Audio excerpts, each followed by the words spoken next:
This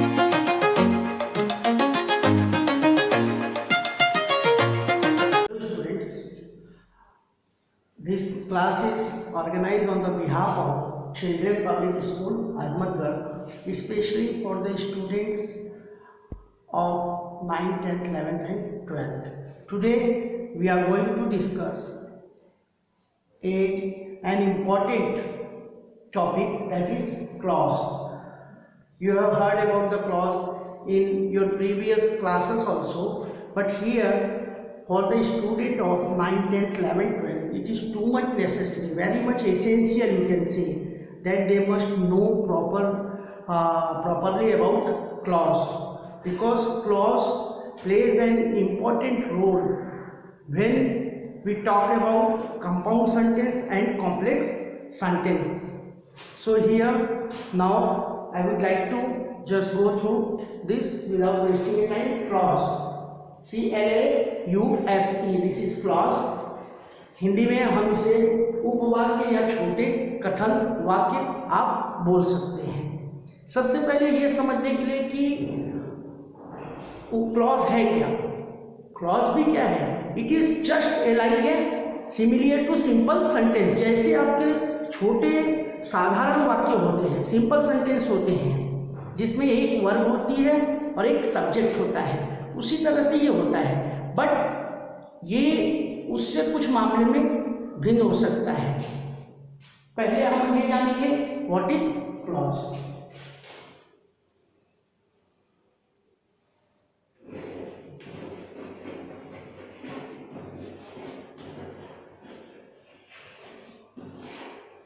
पहले तो clause क्या होती है? शब्दों का एक समूह.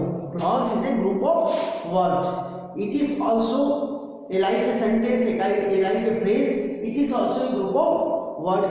शब्दों का एक समूह होता है क्लॉज. सेकेंड जो इम्पोर्टेंट थिंग है वो क्या जानना है इसमें?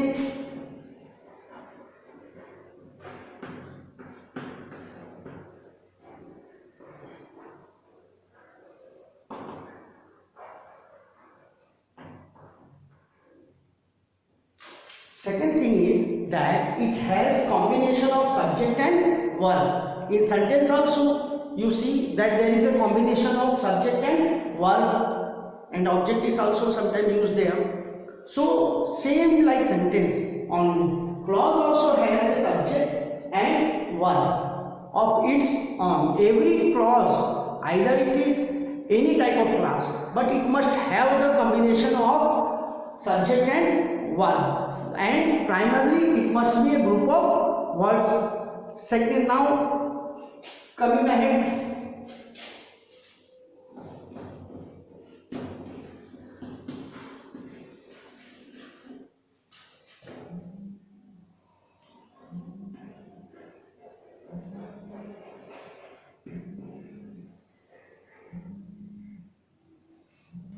it expresses complete sense.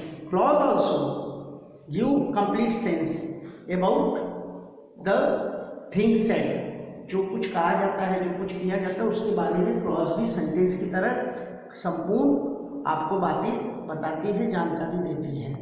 परंतु जो बड़ी बात है वो जानना है आपको कि सबसे पहले जानना क्या है कि अभी भी सेंटेंस जब सेंटेंस की जैसा ही क्लॉज होता है तो फिर क्लॉज की ज़रूरत क्या है, या क्लॉज भी सेंटेंस है और सेंटेंस भी सेंटेंस है, तो फिर हम इसमें थोड़ा सा कंफ्यूज होते हैं. तो ये कंफ्यूजन दूर करने के लिए एक बात बतानी है कि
here first of all clear it is. Now clause क्या है, ग्रुप ऑफ वर्ड्स है, इसमें सब्जेक्ट वर्ब कॉम्बिनेशन का होना बहुत जरूरी है। ये दोनों चीजें सेंटेंस में भी होती हैं।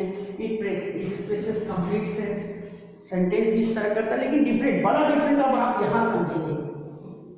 सेंटेंस में कंसिस्ट ऑफ डिफरेंट क्लॉजेस। एक वाक्य में कई छोटी छोटी क्लॉज तो हो सकती हैं, एक वाक्य में कई छोटे छोटे उपवाक्य या छोटे वाक्य हो सकते हैं, परंतु एक उपवाक्य में, छोटे वाक्यों में कोई सेंटेंस नहीं हो सकता। But clause can not become a sentence by its own, ठीक है।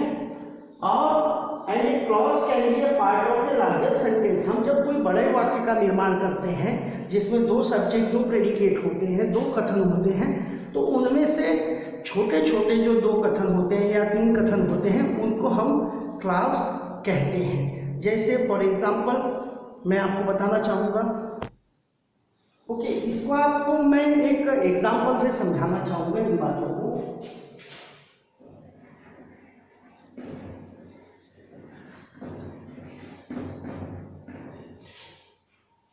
ये एक छोटा सा सेंटेंस है, क्योंकि सिंपल सेंटेंस है, सब्जेक्ट है इसके पास एक वर्ब है या ऑक्सिलरी वर्ब है, हेल्पिंग वर्ब है, तो आप बैठ सकते हैं, यू मे सिट। बट जब तक इसमें हम कुछ ऐड नहीं करेंगे ये क्लियर सेंस नहीं दे रहा। आप बैठ सकते हैं, बट वेयर कैसे क्या है, तो इसको एक दूसरा सेंटेंस से देखते हैं हम।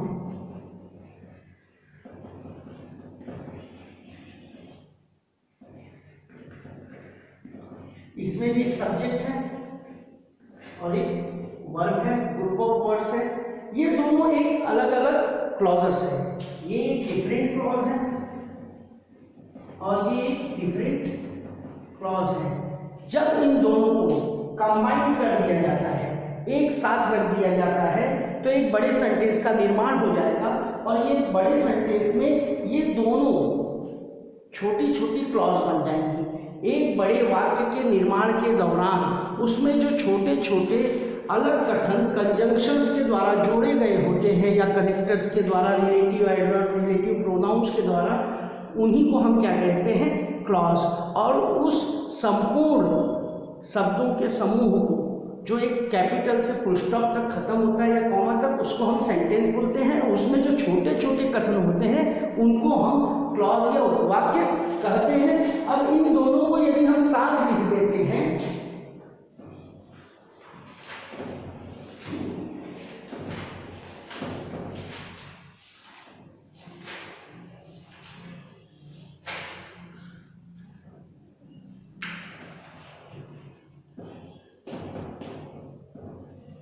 You may sit wherever you like. आपने देखा इस संपूर्ण ये कैपिटल से शुरू होकर फुल स्टॉप पे खत्म हो रहा है, सेंटेंस है, कंप्लीट अर्थ है।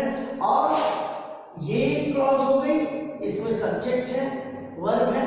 दूसरी ये क्लॉज हो गई, सब्जेक्ट है और ये वर्ब है। ये दोनों छोटे छोटे कथन जो इस कनेक्टर से जुड़े हुए हैं, इनको हम क्या कह सकते हैं, ये एक क्लॉज है और ये एक क्लॉज है। अब आप इस बिहाफ पर और भी वाक्यों का एग्जाम्पल्स ले सकते हैं। जैसे दूसरा हम एक एग्जाम्पल लेते हैं,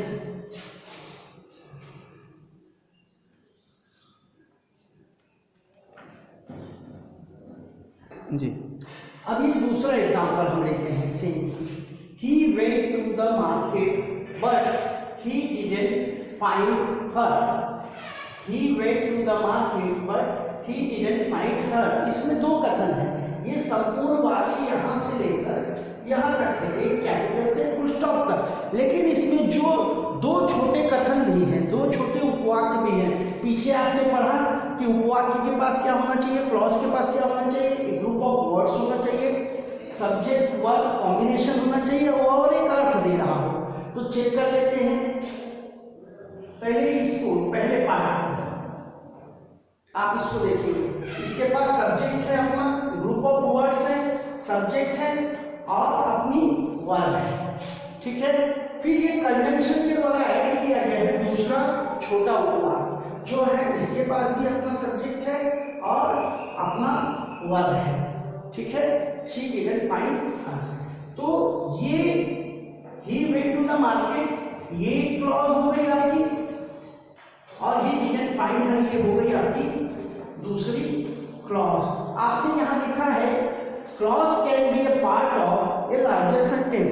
एक ये बड़ा वाक्य है he went to the market but he didn't find her, और इसमें दो छोटे छोटे क्लॉज को यूज किया है। The clause has been used as a part of a larger sentence, this two clauses has been used as a part of a larger sentence. Here one clause it has its own subject and verb, and here another clause it has its own subject and verb. So students, now you can say that clause is similar to the simple sentence, but it is a part of a larger sentence. We can add different clauses to form a complex or compound sentence. आगे जब आपको clause का use बताएंगे तब आप समझेंगे कि clause कैसे वर्क करती है, क्लॉज का यूज कहाँ है, और क्लॉज के भी टाइप्स हैं। क्लॉज दो टाइप्स की होती है, तो इसको समझ लें आप। अगर कोई डाउट हो तो आप अपने कमेंट्स भेजिएगा। वैसे तो ये क्लियर है कि फिर से मैं बताना चाहूँगा, क्लॉज एक बड़े वाक्य में, एक सेंटेंस में कई छोटी छोटी क्लॉज हो सकती हैं। क्लॉज के पास भी सेंटेंस की तरह अपना ग्रुप ऑफ वर्ड्स होता है, सब्जेक्ट वर्ब कॉम्बिनेशन होता है, और उसकी मीनिंग क्लियर होती है। जब हम अलग अलग क्लॉज को जोड़ते हैं तो एक बड़े सेंटेंस का निर्माण करते हैं, जिसको क्लॉजों से निर्मित सेंटेंस को हम कंपाउंड या कॉम्प्लेक्स की श्रेणी में रखते हैं, जो कि आगे आपको पढ़ाया जाएगा। स्टूडेंट्स, ये इसके बाद कुछ और एग्जांपल्स हम लेते हैं जिससे आपको क्लॉज को समझने में कोई कठिनाई ना हो। एक बात का विशेष ध्यान देना है, ग्रुप ऑफ वर्ड्स होगा क्लॉज, सब्जेक्ट वर्ब कॉम्बिनेशन होगा, और वो अपना एक अर्थ दे रहा होगा। वो किसी बड़े वाक्य का भाग बन सकता है, ठीक है, और परंतु वो सेंटेंस जैसे कभी कार्य नहीं कर सकता clause.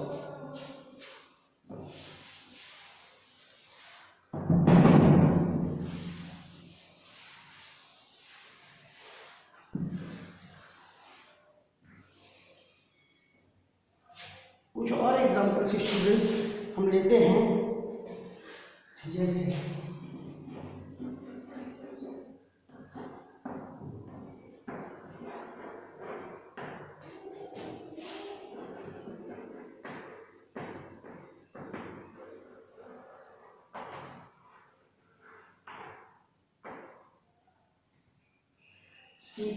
Sheila is a girl who is intelligent.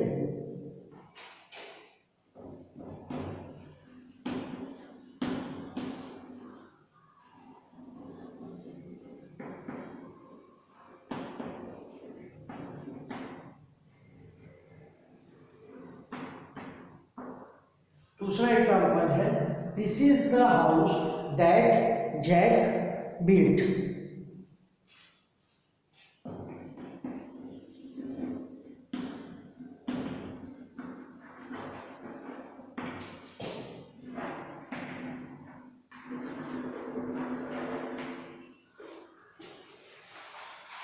Now मैंने पहले ही कहा कि एक कंप्लीट सेंटेंस में, सेंटेंस आपका कैपिटल से लेकर फुल स्टॉप है, सभी सेंटेंस आपके कैपिटल से लेकर फुल स्टॉप है, यहाँ से यहाँ तक। एक सेंटेंस में कई क्लॉजेस हो सकती हैं, ठीक है।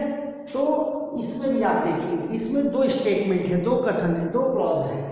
क्लॉज के पास ग्रुप ऑफ वर्ड्स होना चाहिए, सब्जेक्ट वर्ब कॉम्बिनेशन होना चाहिए। शीला इज ए गर्ल, ये हो गया आपका। हु इज इंटेलिजेंट आपका दूसरा हो गया। यहाँ रिलेटिव प्रोनाउन का प्रयोग किया गया है, इसको कनेक्टर के रूप में। रिलेटिव प्रोनाउन हमेशा क्या करते हैं, अपने पीछे आए हुए नाउन का काम करते हैं, एंटीसीडेंट, इसको एंटीसीडेंट कहा जाता है। तो हु कौन है, यही girl, girl is intelligent. Sheela is a girl, Sheela एक लड़की है जो इंटेलिजेंट है। जो इन द सेंस वो लड़की, शीला एक लड़की है, वह लड़की क्या है, इंटेलिजेंट है। तो ये सब्जेक्ट हो गया, ये आपका वर्ब हो गया। फिर गर्ल का सब्जेक्ट का काम रिलेटिव प्रोनाउन करता है, वो यहाँ हो गया, और ये आपका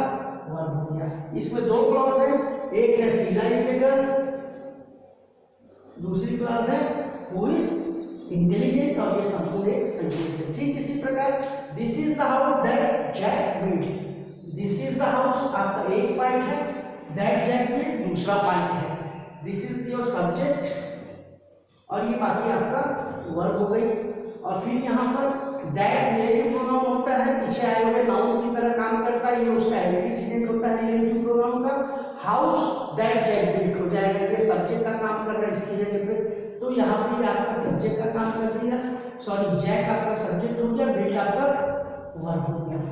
ठीक है, क्लियर है। थर्ड वर्ड में आते हैं, I saw him after 5 minutes, ये एक क्लॉज है, ये एक दूसरी क्लॉज है, ये भी एक क्लॉज है, ये एक दूसरी क्लॉज है।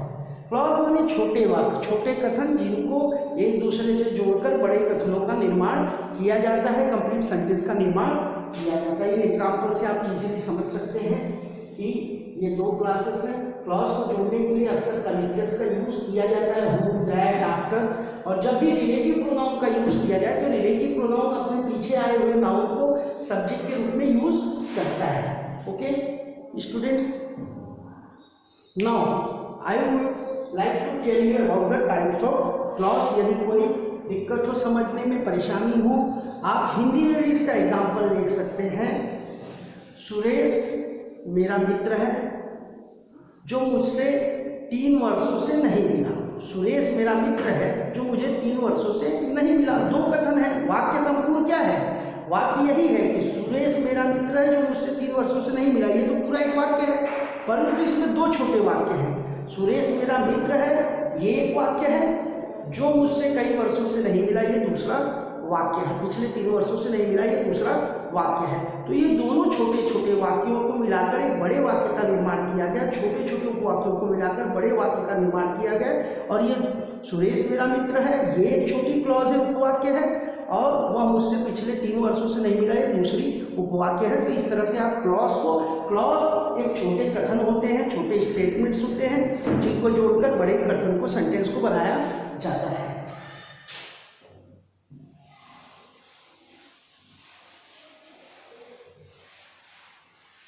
नाउ स्टूडेंट्स, हम बात करते हैं types of clause.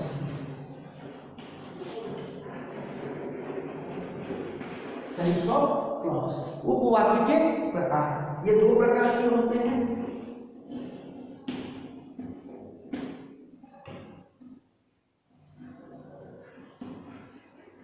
Principal clause और मेन क्लॉज, और इन्हें कभी कभी इंडिपेंडेंट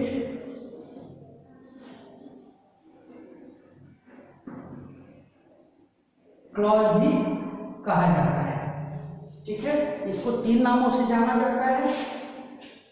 प्रधान उपवाक्य कहा जाता है, प्रिंसिपल क्लॉज कहा जाता है, मेन क्लॉज कहा जाता है, या स्वतंत्र उपवाक्य कहा जाता है। इंडिपेंडेंट, जैसा कि इंडिपेंडेंट का अर्थ होता है जो किसी पर निर्भर ना हो, जो किसी पे आश्रित हो, who is not based on somebody else for its own work, जो किसी पे निर्भर ना हो अपने कार्य के लिए। दूसरी होती है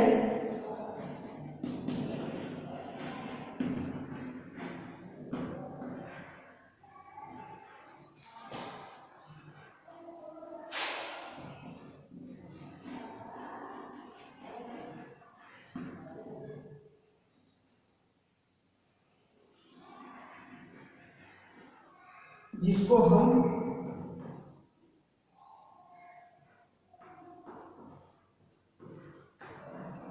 आश्रित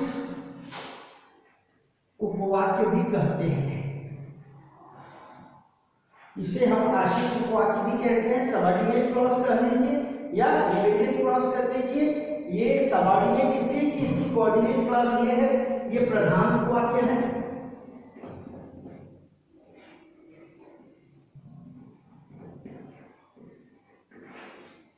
अब जब हम कोई भी सेंटेंस लिखते हैं तो उनमें इन 2 प्रकारों की क्लॉज का यूज किया जाता है। अब हम जानेंगे कि प्रिंसिपल क्लॉज क्या है, मेन क्लॉज या इंडिपेंडेंट क्लॉज क्या है, और डिपेंडेंट क्लॉज या सबऑर्डिनेट क्लॉज क्या है। सर्वप्रथम बताने के पहले आप इजीली समझ सकते हैं, ये इंडिपेंडेंट है, ये डिपेंडेंट है। ये हमेशा अपने अर्थ को पूर्ण करने के लिए, अपने सेंस या मीनिंग को कंप्लीट करने के लिए इस पर निर्भर होती है, आश्रित होती है, इसीलिए आश्रित वाक्य कहा जाता है। This clause is dependent for its clear meaning and sense on independent clause, but independent clause can express its sense or meaning by itself without depending on any other clause। प्रधान उपवाक्य जो होता है, इंडिपेंडेंट क्लॉज जो होती है, वो अपने sense को बिना किसी दूसरे उपवाक्य की सहायता से कंप्लीट कर सकती है। अब जानिए हम आपसे कुछ पिछले एग्जांपल्स के आधार पर इंडिपेंडेंट क्लॉज कौन होती है, डिपेंडेंट सबऑर्डिनेट क्लॉज कौन होती है, डिपेंडेंट क्लॉज कौन होती है, ये जानेंगे। ओके, इसको आप नोट डाउन कर रहे हैं, आप सब इसको नोट डाउन कर लेंगे। इसकी डेफिनेशन आप लिखना चाहें तो लिख सकते हैं।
एंड इंडिपेंडेंट क्लॉज एक्सप्रेसेस व्यक्त करना एक कंप्लीट थॉट, एक निराश्रित उपवाक्य, स्वतंत्र उपवाक्य या प्रधान उपवाक्य जो होता है वो अपनी अभिव्यक्ति पूरी तरह, अपने विचारों की अभिव्यक्ति पूरी तरह कर सकता है स्वयं में।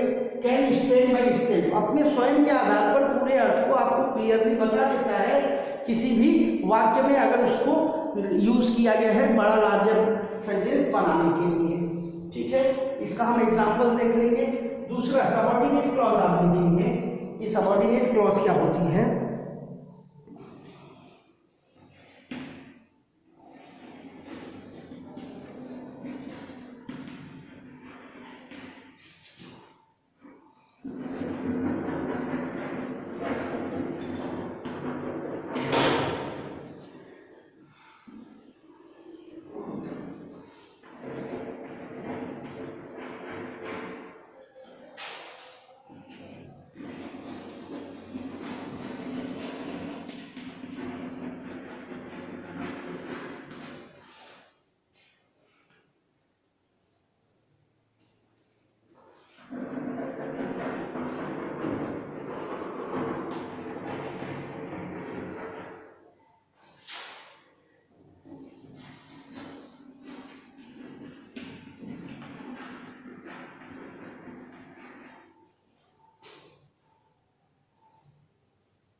सबऑर्डिनेट क्लॉज, ये मेन क्लॉज है, इंडिपेंडेंट क्लॉज है।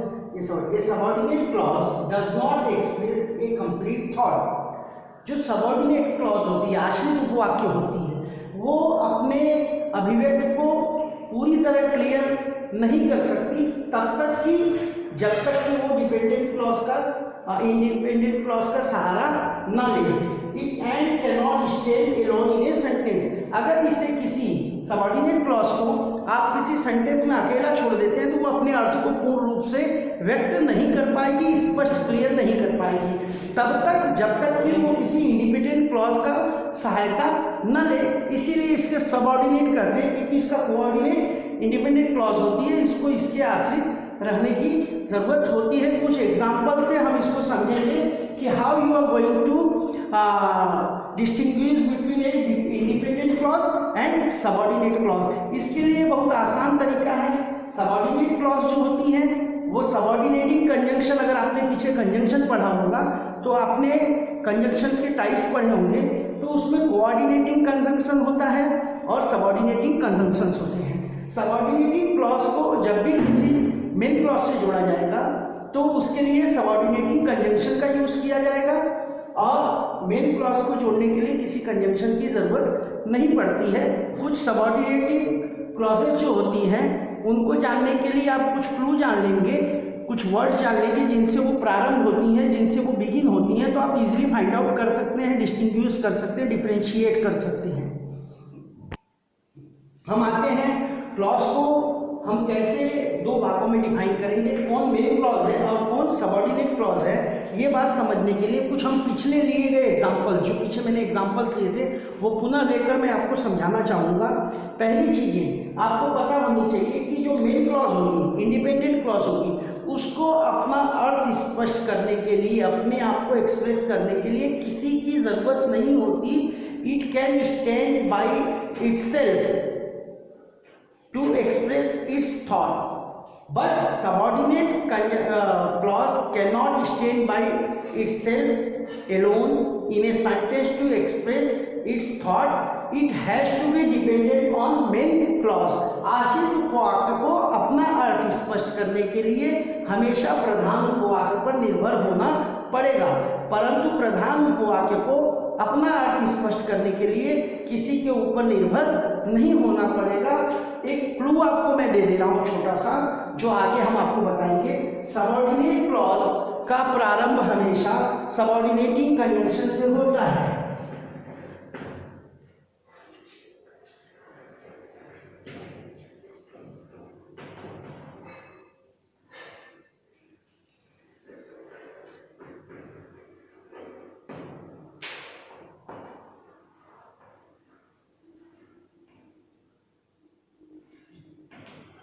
इसका प्रारंभ हमेशा सबऑर्डिनेटिंग आश्रित कंजंक्शन से होता है, ठीक है। इसलिए जब भी ये जोड़ी जाएगी तो आप अगर वो subordinating conjunction because, so, as, therefore, whenever, ये सबसे एडेड है तो आप इसको देख सकते हैं। और मेन क्लॉज को हम फिर से देख लेते हैं एग्जांपल्स को।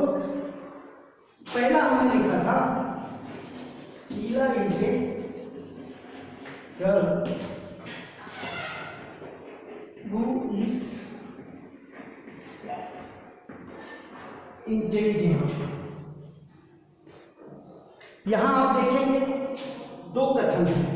पीछे आपने देखा Sheela is a girl who is intelligent. इसमें Sheela is a girl, Sheela एक लड़की है, ये बात कंप्लीट क्लियर है, किसी को इसके आश्रय की जरूरत नहीं है।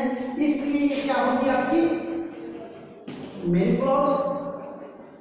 और हु इज इंटेलिजेंट, जो इंटेलिजेंट है, इस बात को कहने के लिए कौन इंटेलिजेंट है, इसको अपना अर्थ स्पष्ट करने के लिए इस बात को लेना जरूरी, इस पर आश्रित होना जरूरी है। ये इंडिपेंडेंट है,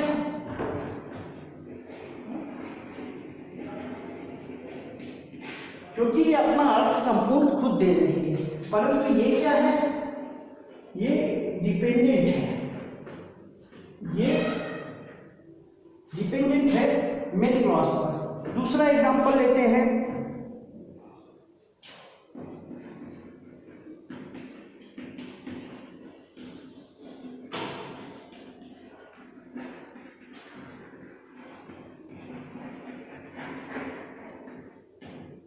this is the house that Jack build. पीछे भी आपने एग्जांपल दिया था कि ये एक क्लॉज है, यह हुआ घर है, ये आपकी मेन क्लॉज है, क्योंकि ये बात इस पर यह हुआ घर है। इसको जानने के लिए ये आपकी एक इंडिपेंडेंट क्लॉज है, या आप इसको मेन क्लॉज कर सकते हैं। परंतु जैक बिल्ड, जैक ने बनाया, ये इसका सब्जेक्ट है, ये वर्ब है, ये सेकंड क्लास है। जो जैक ने बनाया, जैक ने क्या बनाया, कहाँ बनाया, जैक ने यह घर बनाया। इस बात को अपना पूर्ण अर्थ देने के लिए इस बात पर निर्भर होना जरूरी है। इसलिए आपकी क्या होगी डिपेंडेंट क्लॉज या आप कह सकते हैं सबऑर्डिनेट क्लॉज। और जैसा कि मैंने कहा सबऑर्डिनेट क्लॉज का प्रारंभ किसी relative pronoun, relative adverb, subordinating conjunction, यहाँ भी देखिए आप, यहाँ भी देखिए इसका प्रारंभ इससे हुआ है, इसका प्रारंभ इससे हुआ है, तो इससे भी आप फाइंड आउट कर सकते हैं। एक और एग्जांपल देख लेते हैं। तीसरा एग्जांपल था I saw him after 5 years। I saw him after 5 years। I saw him एक क्लॉज है, ये दूसरी क्लॉज है, ये आपकी इंडिपेंडेंट है या मेन क्लॉज है, क्योंकि इसका अर्थ पूर्ण है। मैंने उसे देखा, ये बात पूर्ण है। 5 सालों बाद ये पूर्ण नहीं है, इसलिए आपकी ये क्या हो जाएगी, सबऑर्डिनेट क्लॉज या डिपेंडेंट क्लॉज। ठीक है, इस प्रकार से हम ये जान सकते हैं। पीछे आपने ने जो परिभाषा पढ़ी, जो डेफिनेशन पढ़ा कि it is a main clause is a group of words, it has subject word combination and it can express it's thought without the help of any other clause. It can stand by itself in a sentence. यह बिना किसी दूसरे उपवाक्य की सहायता से अपने अर्थ को पूर्ण कर सकता है। Now here secondly, this is dependent और subordinate clause. You have studied in the definition, परिभाषा में आपको बताया गया कि this is subordinate clause, it is also group of words, it also has a subject verb combination, but there is a difference that it cannot stand alone by itself in a sentence. It has to be dependent for its clear meaning or sense or to express its thought clearly on dependent clause. हमेशा आश्रित उपवाक्य को अपने अर्थ को पूर्ण करने के लिए प्रधान उपवाक्य पर निर्भर करना पड़ता है। और क्लू और हिंट के लिए मैंने बताया कि आश्रित उपवाक्य का प्रारंभ किसी भी सबऑर्डिनेटिंग कंजंक्शन से होता है, रिलेटिव प्रोनाउन से होता है या रिलेटिव एडवर्ब से होता है। सो टुडे ओनली दिस, आप कुछ भी सेंटेंसेस ले लें 10-5 अपने टेक्स्ट से और उस सेंटेंसेस को आप अलग से नोट डाउन कर लें और उसमें आप देखिए कि कितने छोटे छोटे क्लॉजेस से ये सेंटेंस बना है। Because clause can become a part of a larger sentence. तो 3 चीजों का ध्यान देना है। क्लॉज सेंटेंस नहीं होते, एक सेंटेंस में कई क्लॉज हो सकती है लेकिन क्लॉज सेंटेंस नहीं हो सकता। और क्लॉज के पास भी सेंटेंस की तरह अपना सब्जेक्ट और वर्ब होता है, ग्रुप ऑफ वर्ड्स होता है। प्रधान जो मेन क्लॉज होती है, इंडिपेंडेंट क्लॉज होती है, वो अपना अर्थ पूर्ण करने के लिए सबऑर्डिनेट या किसी अदर क्लॉज पर निर्भर नहीं होती। जो डिपेंडेंट क्लॉज होती है वो अपना अर्थ तब तक पूर्ण नहीं कर सकती जब तक वो मेन क्लॉज या इंडिपेंडेंट क्लॉज पर निर्भर नहीं करती। फिर से पुनः मैं बताना चाहूंगा, सबऑर्डिनेट क्लॉज मेन क्लॉज पर डिपेंडेंट होती है, मेन क्लॉज किसी पे डिपेंडेंट नहीं होती। अब आपके लिए एक टिप है छोटी सी, आप घर जाएं, कोई भी टेक्स्ट लें, वहाँ से कोई बड़े सेंटेंसेस उठाएं और उसमें देखें कि कितने कथन हैं, कितने छोटे छोटे कथन हैं, उनको अलग अलग सेग्रीगेट करें, उसको डिफरेंशिएट करें और ये पता लगाएं कि कौन सी डिपेंडेंट क्लॉज है, कौन सी इंडिपेंडेंट क्लॉज है। ये फाइंड आउट करने के लिए मैंने बताया ही पहले आपको कि डिपेंडेंट क्लॉज हमेशा अपना अर्थ पूर्ण नहीं कर पाएगी अपने अकेले से, उसको इंडिपेंडेंट क्लॉज का सहारा, मेन क्लॉज का सहारा लेना पड़ेगा। मेन क्लॉज किसी पे डिपेंडेंट नहीं होगी, स्वयं अपना अर्थ देगी। और सबसे बड़ा क्लू है कि जो सबऑर्डिनेटिंग क्लॉज जब भी प्रारंभ होगी वो किसी subordinating conjunction, relative pronoun, relative adverb के सहारे ही शुरू होगी। Thank you for all today. Practice yourself. If there is any doubt, send it in our comment box. Thank you.